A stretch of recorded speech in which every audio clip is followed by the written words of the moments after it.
she has said that the kind of progress flag that was hung from Whitehall buildings was a horrible political campaign. It's very aggressive, kind of trenchant language, and it's proper culture war territory. And I think it's going to be, she is making a lot of noise in this Tory leadership campaign. Now, for what it's worth, she's unlikely to kind of succeed in this leadership campaign. Most people that I talk to on the right are talking about Robert Jenrick as their standard bearer, but it's pretty incendiary language, and the campaign isn't even formally begun yet. So you've got this position where Labour's pointing to 15 years of stability, and the Tories are about to embrace a very bloody and potentially violent leadership campaign. It's going to be a turbulent few months for them, I would have thought. Keir Starmer's off to the NATO summit. A good opportunity to show very early on how he is at the global top table. But it also draws attention to his difficulties on defence. The Times reports this morning about the Army's frightening lack of military supplies.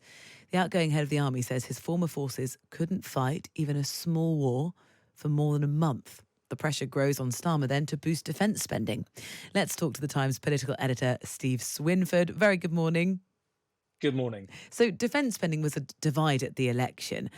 The truth is, whoever was going to be in power was going to face troubles. And now Keir Starmer inherits an army that looks, if we are to believe exactly what the Times is reporting today, this is Sir Patrick Sanders warning the true size of the army's stockpiles after 2 years of donations to Ukraine would put the hairs on the back of your neck. How is Starmer going to face this? He's got a problem because, put frankly, as I'm sure Rachel Reeves would say, there's no money left. There's not money left to spend on stuff like this at the moment. Labour has made a broad commitment to spending 2.5% of national income on defence spending, but they haven't put a date on that. There's no timeline on that. And so that presents a real issue as he goes to NATO, because we're asking other allies to spend more and to increase their commitments. And yet we've yet to nail down our own commitment on when we will increase defence spending for 2.5.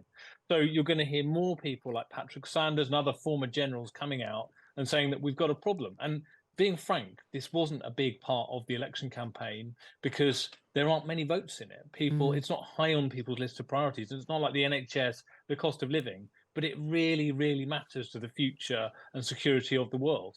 We were speaking to Jim McMahon earlier, Levelling Up Secretary, who said, look, no, it is a priority, but then again, as you mentioned, can't make that commitment as to when they actually will increase defence spending. They say they're going to go through this review first. I mean, for how long do you think this review can go on? And because presumably they're not going to come up with an answer which suggests, we can afford to spend less than 2.5%.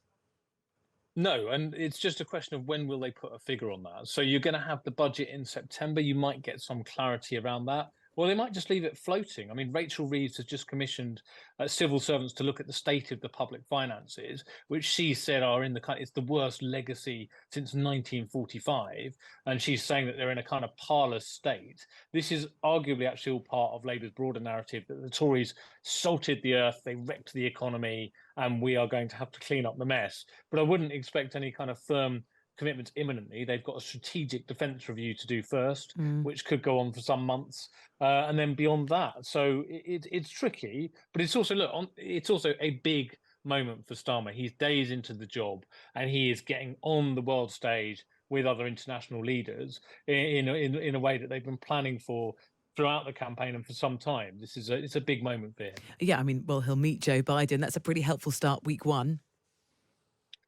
Possibly helpful, depending on your perception of Joe Biden at the moment. But look, he's going to get the Oval Office meeting. He's going to get the red carpet treatment. He'll be meeting Zelensky. He'll be meeting Schultz. He'll be meeting Macron. So there'll be lots of pictures of Keir Starmer brushing shoulders with the big leaders. And it's worth noting, Starmer has not met Biden before. This is the first time they've actually met, despite being politically aligned. So it's a moment for him, and he'll be looking to kind of push that to the max. And there was one during the election campaign that worked very well for him. Obviously, he stayed on for the D-Day commemorations and stood around talking to Zelensky and others when Rishi Sunak went home early. That was one of the moments of the election campaign. But this is a chance for him to really kind of get his feet on the world stage. What can you expect?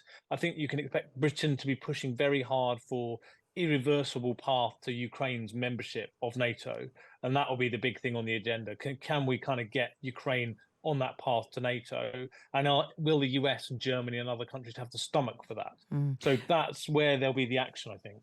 The wider kind of context, if we think back to the G7, where Rishi Sunak was one of many troubled leaders, and Giorgia Meloni sort of standing proud, thinking, here I am, looking sort of the most stable of all these world leaders. Keir Starmer now joins that group. I mean, on the political world stage, we know the turmoil currently engulfing France. More on that in a few minutes to come here, and the US. Keir Starmer can sort of paint this beacon, can he not, of sort of a new era, hope, optimism? And stability. I mean, that's the point. So he and Rachel Reeves are going to do a big pitch to private investors from all over the world. And they'll say, look, it's chaotic in Europe, it's uncertain in the US. Invest here, come to the UK. We can offer 10, 15 years of political stability, is their pitch to businesses. And that's how they're going to sell it. Obviously, all that's very grim for the Conservative Party, but that is the approach they're going to take. Well, talking about the Conservative Party, Suella Braverman's gone to Washington, thrown a bit of a grenade back across the Atlantic. Yeah, she has said that the kind of progress flag that was hung from Whitehall buildings was a horrible political campaign. It's very aggressive, kind of trenchant language, and it's proper culture war territory. And I think it's going to be, she is making a lot of noise in this Tory leadership campaign. Now, for what it's worth, she's unlikely to kind of succeed in this leadership campaign. Most people that I talk to on the right are talking about Robert Jenrick as their standard bearer, but it's pretty incendiary language, and the campaign isn't even formally begun yet. So you've got this position where Labour's pointing to 15 years of stability, and the Tories are about to embrace a very bloody and potentially violent leadership campaign. It's going to be a turbulent few months for them, I would have thought, or longer. Steve, I'm interested because we talk about the future of the Tory party quite often in this show. Who are you hearing then? So Jenrick from the right, because I look at that list of people, and the Times had the odds yesterday, and I'm really interested. I can't quite see any of them as Tory leader, putative prime minister. Who are you? Who gets the? I know the favourites never win, but who are the hot favourites at the beginning? It's fair to ask that. I think you have to look at who is left, who has survived the apocalypse which has hit the Conservative Party. And when you look at the rubble's cleared now, it's actually much more centrist. It's much more one nation. And so when you look around the contenders, you would have thought someone like Tom Tugendhat might now stand a good chance. You would have thought James Cleverly, if and when he throws his hat in the ring, would stand a good chance. And then people still keep talking to me about Priti Patel as a potential unity candidate. She's played her hand very differently this time. She's not gone hard right. She's done a lot of outreach with One Nationers, but it feels like the centrists may hold the whip hand as we go forward on this, rather than the right of the party. So, and especially if Braverman and Jenrick end up going to war in the run up to this, is going to make it much more difficult for them. There's so much sort of anticipation about who is formally going to, be the first one to say, right, I'm going for it. Just tell us, we've got this meeting today. The Conservatives sort of start the soul searching and working out what the leadership contest is going to look like. When will we sort of officially know who really has got their hat in the ring? We'll probably start knowing this week. You'll start seeing op-eds and interviews this week and over the next couple of weeks. But this is going to be a long haul. For whatever reason, all of the candidates seem to be coalescing around a long campaign, which could go on beyond Conservative Party conference. So Conservative Party conference would turn into this extraordinary beauty parade stroke kind of, bloodshed fest again. And it means that the Tory psychodrama is not going to go away. We're going to have possibly as much of a year of it before we get to some kind of form of opposition. The broader question is, how much does it matter? Because Labour's in power now and no one's listening, right? So they need to get their house in order so they can form a viable opposition. That's what they're going to try to do. Yeah, it's a very good point, and you've got to go, I know this, but if it takes a year, will there have to be an interim leader? Is that true? And then is that IDS? Are we honestly, is there a world in which Ian Duncan Smith is an interim leader for 8 months before a new leader is appointed? Is that completely mad? Both things are correct. That Rishi Sunak has made clear he doesn't want to stick around beyond party conference, which takes you to September. So they will need an interim leader. They'll need someone, whether that's someone like IDS or another grandee, to be the interim leader for that period.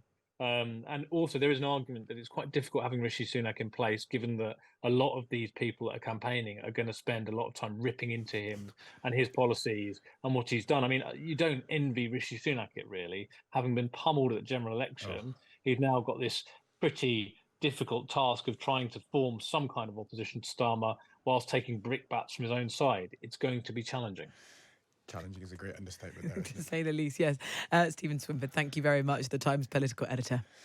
He's always good for political gossip, and we should always make use of that. He always knows what's going on.